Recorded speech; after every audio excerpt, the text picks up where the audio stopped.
Hey guys, in this video I will show you how to connect a custom domain to Netlify.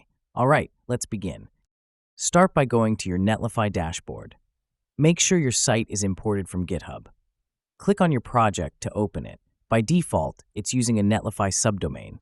To connect your custom domain, go to Domain Management and click Add Domain. Enter your domain. In this example, the domain is from Hostinger, but any provider works. Go to your domain provider's dashboard, find your domain settings, and access the DNS section. Reset the DNS to default, then copy your domain name and paste it into Netlify. Click Verify. Once confirmed, click Add Domain. It will show awaiting external DNS.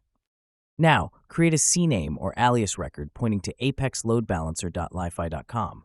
Go to your domain DNS settings, select CNAME, paste your domain as the name,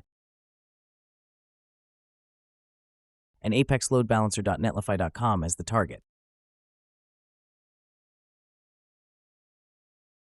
If you're unable to create a CNAME, use an A record instead. Point it to the IP address provided by Netlify. Confirm any changes and delete conflicting records if needed. Once done, go back to Netlify. Netlify will start provisioning the SSL certificate. This can take up to 48 hours.